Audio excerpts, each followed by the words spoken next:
دوستو حضرت امام حسین کی شہادت پوری دنیا میں چاہے وہ کوئی بھی انسان ہو، ہندو، مسلم، سکھ، عیسائی، کوئی بھی اس بات کو جھٹلا نہیں سکتا۔ دوستو ایسی ویڈیو ہمارے چینل پر ہم فرسٹ ٹائم اپلوڈ کر رہے ہیں، جبکہ یہ ویڈیو ہم نے بہت پہلے ہی بنا لی تھی لیکن ہم اپلوڈ نہیں کر رہے تھے۔ ہمارا اس ویڈیو اپلوڈ کرنے کا مقصد جسٹ اتنا ہی ہے کہ جن لوگوں کو نالج نہیں ہے، جیسے کہ ہم ہندو فیملی سے بلانگ کرتے ہیں تو ہمارے بلاگس موسٹلی جو ہے وہ ہندو فیملیز دیکھتے ہیں، تو ان کی نالج میں اضافہ ہو کہ آخر کیوں حضرت امام حسین، حضرت حسن کے چاہنے والے پوری دنیا میں ہیں، اور یہ واقعہ کربلا آخر کار ہے کیا اور یہ کیسے پیش آیا۔ تو ہم دینے جا رہے ہیں ہمارا پہلا ریئیکشن، اور فرینڈز ساتھ ہی یہ ریکویسٹ بھی کرتے ہیں آپ سے کہ اگر ہم سے کوئی غلطی ہو جائے تو کرپیا ہمیں معاف کیجیے۔ تو چلیں ایک بار پھر یوم شہادت حضرت امام حسین کی اور واقعہ کربلا پر نظر ڈالتے ہیں۔ رسول فرماتے ہیں، اے ظالموں، میں تمہارے رسول کا نواسا حسین ہوں۔ آج 10 محرم کے دن دنیاوی دولت کے لیے میرے عزیز و اقارب کو شہید کر دیا، میرے عباس کے بازو کاٹ لیے، میرے علی اکبر جو شبیہ رسول تھا اس کے کلیجے میں برچھی کو مار دیا، میرے 6 ماہ کے علی اصغر پہ بھی رحم نہ کیا، اس کو بھی تیر مار کے پیاسا شہید کر دیا۔ آج میں اس زمین و آسمان کے بیچ میں یہ اعلان کرتا ہوں کہ اگر اللہ مجھے 1000 زندگیاں دیتا، 1000 اکبر دیتا، 1000 اصغر دیتا تو میں سب اللہ کے دین پہ قربان کر دیتا، اور میرے خون کا ذرہ ذرہ اللہ کے دین کی گواہی دیتا رہتا۔ تاریخ نے لکھا، فوج یزید سب زور زور سے ہنس رہی ہے، امام حسین کی خطبے کا مذاق اڑا رہی ہے۔ اتنے میں عمر بن سعد کہتا ہے، حسین سے فردن فردن نہ لڑو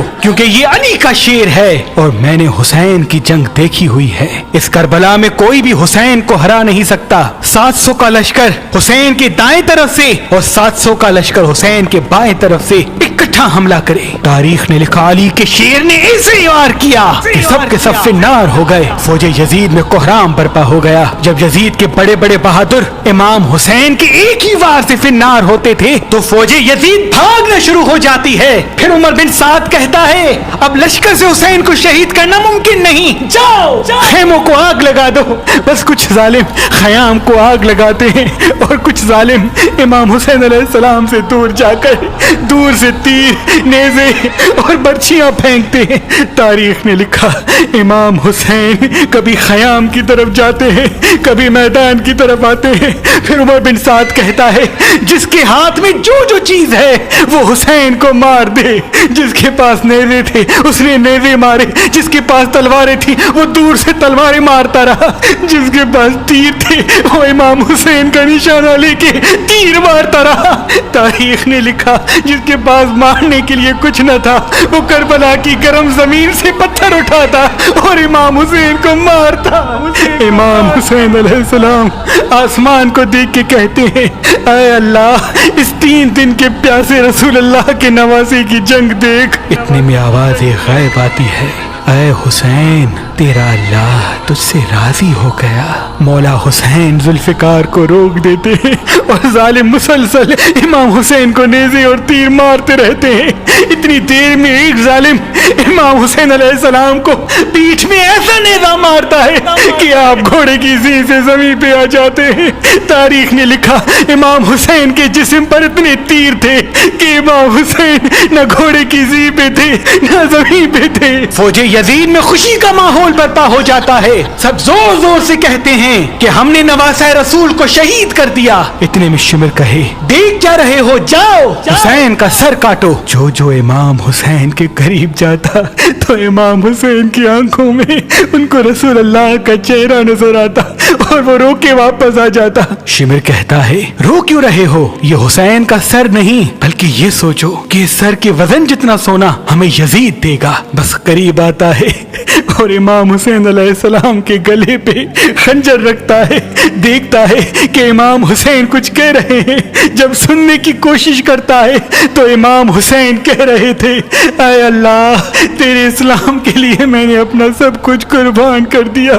شمر ہنستا ہنستا امام حسین کی گردن کو کاٹتا ہے اور امام حسین کے سر سے امامہ اتار کے امام حسین کے بالوں سے پکڑ کر امام حسین کے سر کو نیزے پہ سوار کرتا ہے۔ فوج یزید جھومتی جاتی ہے، اہل بیت کے خیام جل رہے تھے، آل رسول زمین پہ بیٹھ کے رو رہی تھی۔